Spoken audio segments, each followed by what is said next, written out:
भारत में भी कुछ लोग एक सोची समझी प्लानिंग के तहत मुसलमानों की खराब इमेज पेश करने पर तुले हैं। आज एक ऐसा इंसिडेंट बताएंगे जिसको जानने पर आपको यकीन आ जाएगा कि शायद कुछ लोगों के वेस्टेड इंटरेस्ट है मुसलमानों का आवारा, बदचलन और खूंखार रूप पेश करने में। इस इंसिडेंट की ओर बढ़े इससे पहले यह बताना आवश्यक है कि मुसलमान दूध के धुले नहीं है। जिस प्रकार देश के 80 करोड़ हिंदुओं में बहुतेरे इस कलयुग में अपने धर्म ग्रंथों की शिक्षा से दूर आ गए हैं, उसी प्रकार 20 करोड़ मुसलमानों में भी अनेक अपनी जिहालत के कारण और असली धर्म से दूरी बना लेने के कारण स्वयं मुसलमानों पर लग रहे आरोपों के जिम्मेदार हैं। यदि हिंदुओं में कुछ बलात्कारी भी हैं, कुछ कातिल भी हैं, कुछ गुंडे भी हैं, कुछ वीरप्पन जैसे तस्कर भी हैं, कानून तोड़ने या अपने हित में कानून को तोड़ मरोड़ने वाले भी हैं और नक्सल्स भी हैं, उसी प्रकार मुसलमानों में भी हर कैरेक्टर के लोग हैं, अलकायदा और जैश समर्थित लोग भी हैं और सिर तन से जुदा का नारा लगाने वाले भी हैं।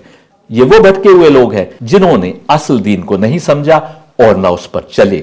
यदि उन्होंने गीता और वेद की शिक्षा को सही सही समझा होता और उस पर चले होते तो वो भी पुरुषोत्तम होते, यानी सारी इंसानियत में बेहतरीन। और यदि इन्होंने अपने पैगंबर और कुरान की शिक्षा को सही सही समझकर उस पर चले होते तो ये भी अशरफुल मखलूकात यानी तमाम क्रिएशन में सबसे बेहतरीन लोग होते। मुसलमानों की तमाम समस्याओं का कारण उनकी शिक्षा से दूरी है और उसके चलते अपनी किताब और पैगंबर की शिक्षा की सही समझ से भी दूरी है, जिस पर उन्होंने चलना छोड़ दिया है। लेकिन समस्या का एक और रुख भी है। कुछ लोग ऐसे भी हैं जो जानते बूझते मुसलमानों का बुरा रूप पेश करने पर आतुर है और इसके लिए बहुत आगे निकल जाते हैं।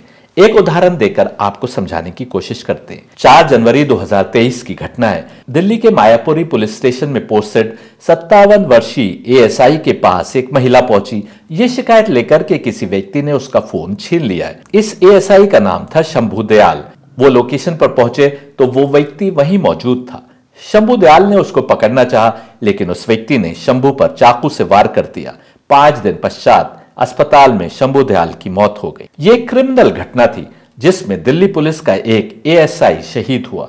इसमें हिंदू मुस्लिम का क्या काम? क्राइम करने वाला और शहीद होने वाला दोनों हिंदू भी हो सकते हैं और मुसलमान भी।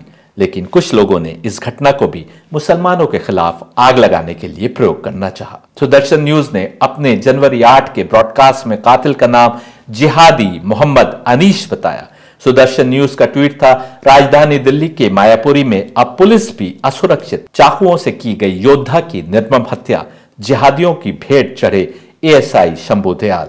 कई लोगों ने इस खबर को बिना जांच पड़ताल के ऐसे ही पेश किया। प्रभा उपाध्याय, जिनके ट्विटर बायो के अनुसार वो महिला मोर्चा जय भारत मंच की उत्तर प्रदेश की अध्यक्ष हैं, उन्होंने सुदर्शन न्यूज का न्यूज बुलेटिन शेयर किया जिसमें एंकर जिहादी मोहम्मद अनीश के हाथ एएसआई शंभू दयाल को कत्ल किए जाने की बात कर रही है। टाइम्स न्यूज नवभारत ने भी अपनी रिपोर्ट में मुलजिम मोहम्मद अनीस द्वारा एएसआई शंभू दयाल को चाकू मारने की बात की। यहां तक कि एनडीटीवी ने भी जनवरी 10 की अपनी रिपोर्ट में मोहम्मद अनीस द्वारा एएसआई को कत्ल करने की खबर चलाई। और आज तक के एक ब्रॉडकास्ट में, जिसको आम आदमी पार्टी के संजय सिंह ने आगे ट्वीट किया, एंकर सईद अंसारी मुलजिम का नाम मोहम्मद अनीस भी नहीं बल्कि मोहम्मद अनीस बता रहे हैं। वो समझ रहे होंगे कि उन्होंने सही प्रोनाउंस किया।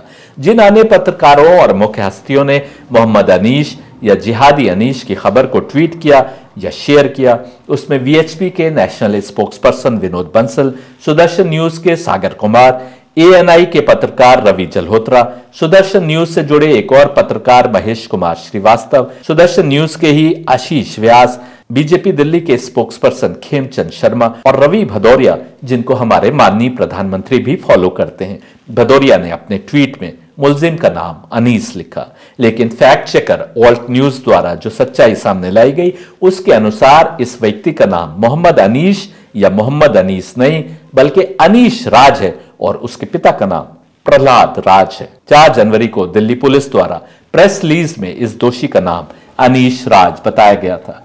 फिर क्यों किसी ने अनीश राज का नाम बदलकर मोहम्मद अनीस कर दिया और फिर पहले से तैयार तमाम तंत्र इस खबर को लगा प्रचारित करने? हम सब लोगों को दोषी नहीं मानते जिन्होंने इस झूठी खबर को ट्वीट किया, पर यदि पुलिस चाहे तो आसानी से पता लगा सकती है कि इस झूठी खबर का जनक कौन था। परंतु ऊपर से आए बिना पुलिस स्वयं संज्ञान लेकर ऐसा क्यों करने लगी? आप समझ सकते हैं कि एक आदमी ने कहीं पर नाम बदलकर मुलजिम को मुसलमान पेश करने की कोशिश की, लेकिन कितने लोगों ने उस खबर को फॉरवर्ड किया और उससे समाज में कितना दूरियां और बढ़ गईं, ये आप अंदाजा नहीं लगा सकते। कितने लोगों के दिलों में नफरतें बढ़ गईं। अब यदि आप समझते हैं कि यह अनजाने में हुई हरकत है, तो फिर हम कुछ नहीं कर सकते।